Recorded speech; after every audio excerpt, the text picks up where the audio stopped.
Nunca imaginé que un encuentro tan trivial, tan cotidiano, pudiera convertirse en la grieta silenciosa que, casi imperceptible, iría resquebrajando la estructura de todo lo que creía sólido en mi vida.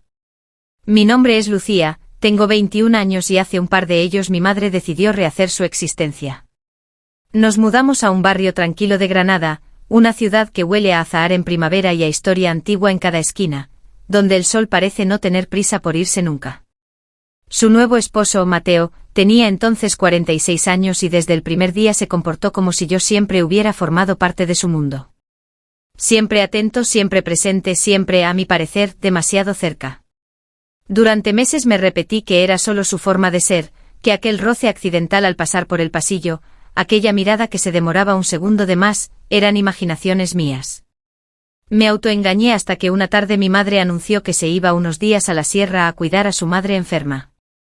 Nos quedamos solos en aquella casa grande de techos altos y ventanas que daban al jardín de naranjos. De pronto todo se volvió demasiado silencioso, demasiado denso. Salí de la ducha con el pelo chorreando, la piel todavía caliente del agua. Me puse una de sus camisas blancas de algodón, de esas que él dejaba colgadas detrás de la puerta del baño. Era enorme sobre mí, me llegaba casi a las rodillas y olía a él, a jabón, a hombre, a algo prohibido que aún no tenía nombre. Con pasos lentos y descalzos me dirigí a mi habitación pensando que a esas horas él ya estaría dormido o, al menos, ocupado en sus cosas. Me equivoqué. La puerta de mi cuarto se abrió con un crujido apenas audible. Allí estaba él, en el umbral, con la luz mortecina del pasillo dibujando su silueta. Su mirada bajó despacio por mi cuerpo, se detuvo en mis piernas desnudas, subió de nuevo hasta mis ojos.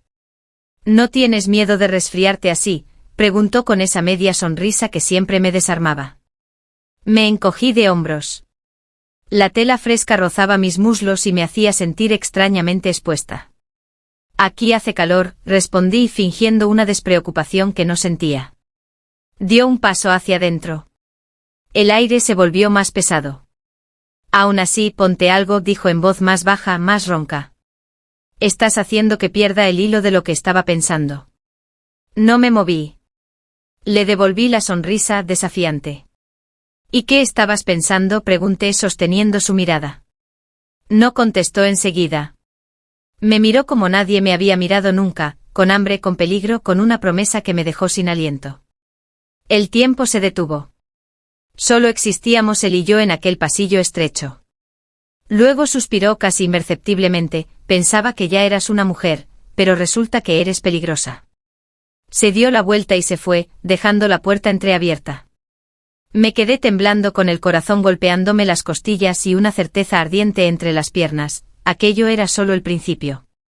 Cerré la puerta a medias imitando su gesto y me metí en la cama. La camisa se me pegaba al cuerpo húmedo. Intenté dormir, pero era imposible. Su voz, su olor, la palabra peligrosa giraban en mi cabeza como un torbellino. Me toqué sin quererlo, solo para calmar el calor, y me odié un poco por ello. A la mañana siguiente él actuó como si nada hubiera pasado. Me sirvió café, sonrió, comentó el calor que iba a hacer. Yo lo miré por encima de la taza humeante. ¿Cómo sabes que me acosté tarde?, pregunté. Se encogió de hombros, divertido. La puerta crujió, o quizá la dejaste abierta a propósito. Casi me atraganto. Se levantó, se acercó, se inclinó hasta que su aliento me rozó la oreja. Si estás jugando, Lucía, yo también sé jugar. Y se fue a trabajar dejándome temblando de anticipación y de miedo. Durante todo el día bailamos una danza silenciosa y peligrosa. Él rozaba mi brazo al pasar, yo dejaba que la bata se abriera un poco más de lo necesario al inclinarme a recoger algo. Cada mirada duraba demasiado. Cada silencio estaba cargado de electricidad. Al atardecer volví a ponerme su camisa, la misma, como si fuera una provocación deliberada. Bajé a la cocina a por agua.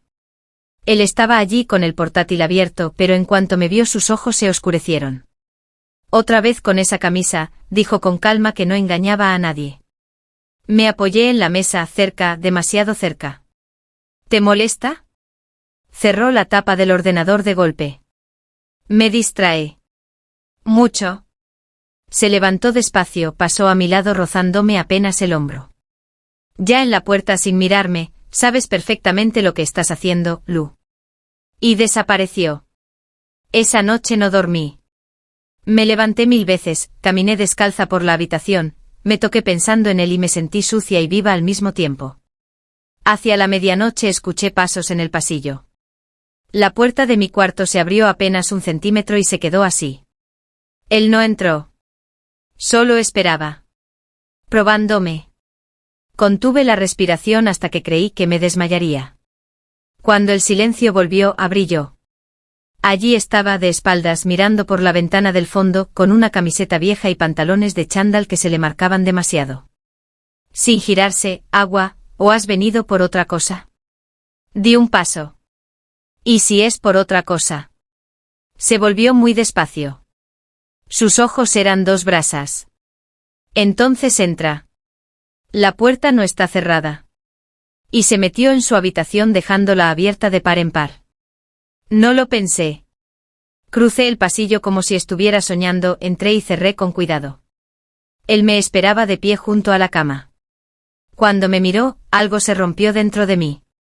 Ya no puedo fingir que no te deseo, dijo con la voz rota. Me acerqué hasta que nuestras respiraciones se mezclaron. Entonces no finjas. Sus manos fueron directas a mis caderas, me atrajo con fuerza. La camisa cayó al suelo. Nos besamos como si lleváramos años esperando ese momento. Sus labios sabían a café y a pecado. Sus manos grandes recorrieron mi espalda desnuda, bajaron hasta mis nalgas, me alzaron contra él. Sentí su dureza contra mi vientre y gemí sin poder evitarlo. Me llevó a la cama sin dejar de besarme, me tumbó despacio, se colocó encima. Dime que pare si quieres, susurró contra mi cuello. No pude. Solo abrí las piernas y tiré de él hacia mí. Entró despacio mirándome a los ojos, como si quisiera grabar cada segundo. Dolía y era perfecto. Nos movimos juntos, primero lentos, después desesperados. Mordí su hombro para no gritar. Él gruñó mi nombre una y otra vez hasta que los dos nos rompimos en 1000 pedazos. Después me abrazó fuerte, como si temiera que me evaporara. Eres mía ahora, murmuró contra mi pelo. Y yo, temblando todavía, supe que era verdad. A la mañana siguiente me desperté antes. Lo observé dormir, la mandíbula relajada, el pecho subiendo y bajando, las pestañas largas proyectando sombras sobre sus mejillas. Parecía más joven, menos intocable. Me vestí con la misma camisa y bajé a hacer café. Él apareció poco después, despeinado con solo los boxers puestos. Me abrazó por detrás, apoyó la barbilla en mi cabeza. Buenos días, mi secreto, dijo besándome el cuello. Me encanta guardarte. Desayunamos en silencio, pero cada roce de sus dedos en mi muñeca era una promesa. Los días siguientes fueron un torbellino de deseo contenido. Nos buscábamos en cada rincón de la casa. En la cocina mientras preparaba la cena, en el sofá viendo una película que ninguno miraba, en el baño cuando él entraba sin querer mientras me duchaba. Cada noche él venía a mi cama o yo a la suya. Ya no había timidez, solo hambre. Hablábamos en susurros, reíamos, nos tocábamos como si el tiempo se nos acabara. Una noche, después de hacerme el amor con una lentitud tortuosa que me dejó al borde del llanto, me acarició el pelo y preguntó, ¿y si nos fuéramos de aquí? Lejos. Donde nadie nos conozca. Donde podamos ser solo Lucía y Mateo. Me quedé helada. El corazón me latía tan fuerte que pensé que lo oiría. ¿Lo dices en serio? Nunca he hablado más en serio. Lo besé con lágrimas en los ojos. Sí. Quiero estar contigo. En cualquier sitio. Al día siguiente lo organizamos todo. Le dijo a mi madre que tenía un viaje de trabajo y que yo me quedaba con una amiga. Mentiras pequeñas por una verdad enorme. Nos fuimos a un pueblo costero cerca de Almería. Alquilamos un apartamento minúsculo con balcón al mar. Por primera vez caminamos de la mano por la calle, cenamos en una terraza sin mirar atrás, nos besamos en medio de la plaza sin importarnos quién mirara. Esa noche en una cama estrecha que crujía bajo nuestro peso, me hizo el amor como si quisiera borrar cualquier recuerdo de antes. Aquí nadie nos juzga, susurró mientras me penetraba despacio, profundo, hasta que grité su nombre contra la almohada. A la mañana siguiente decidimos que ya no había vuelta atrás. Volvió a Granada, habló con mi madre. No hubo gritos, no hubo escándalo. Simplemente recogió sus cosas y se fue. Cuando regresó al apartamento yo lo esperaba temblando de nervios. Ya está, dijo abrazándome fuerte. Se acabó escondernos. Lloré contra su pecho. Esa noche hicimos el amor en el suelo porque no llegamos a la cama, desesperados, como si tuviéramos que celebrar cada segundo de libertad. Días después nos instalamos en un pueblo más pequeño todavía, casi al final del Cabo de Gata. Alquilamos una casita blanca con bugambillas en la puerta. Él abrió un taller de reparación de barcos. Yo empecé a trabajar en un café junto al puerto. Cada mañana él entraba, pedía su café con leche y me miraba por encima de la taza como si quisiera comerme allí mismo. Los clientes cuchicheaban, pero nos daba igual. Por las tardes caminábamos descalzos por la playa. Él me cogía en brazos cuando las olas rompían fuerte y corríamos riendo hasta caer en la arena. Por las noches me hacía el amor con el ruido del mar de fondo, lento unas veces, salvaje otras, siempre como si fuera la primera y la última vez. Los meses pasaron volando. Aprendimos a vivir sin mirar atrás. Yo dejé de tener pesadillas con mi madre. Él dejó de tensarse cada vez que sonaba el teléfono. Éramos felices, obscenamente felices. Hasta aquella tarde. El sol se estaba poniendo cuando llamaron a la puerta. Yo estaba en la cocina descalza, con un vestido ligero de algodón. Abrí sin pensar. Mi tía Elena estaba allí, impecable con un traje de chaqueta gris perla que desentonaba completamente con nuestro mundo de salitre y arena. Su sonrisa era afilada como un cuchillo. Vaya, vaya, así que aquí estáis viviendo el sueño prohibido. Mateo apareció detrás de mí. Su cuerpo se tensó como un cable. ¿Qué haces aquí, Elena? Ella entró sin ser invitada, dejó un sobre encima de la mesa. Dentro había fotos nuestras, besándonos en la plaza del pueblo anterior, yo sentada en sus rodillas en la terraza del café, él acariciándome el pelo en la playa. El estómago se me cayó al suelo. Tu exmujer me llamó, dijo mirando solo a él. Quiere que elijas, o vuelves y le das la casa y una pensión decente, o estas fotos llegan a todo el mundo. Incluida la policía, porque hay quien todavía considera esto incesto, aunque no haya sangre. Mateo soltó una risa amarga. No va a conseguir nada. Elena sonrió más ancho. Ah, pero hay más. Sacó una carta del bolso, la agitó en el aire. Tengo algo mucho mejor. Algo de tu pasado, Mateo. Algo que tu madre me confió antes de morir. Algo que destruiría todo lo que has construido, incluida ella.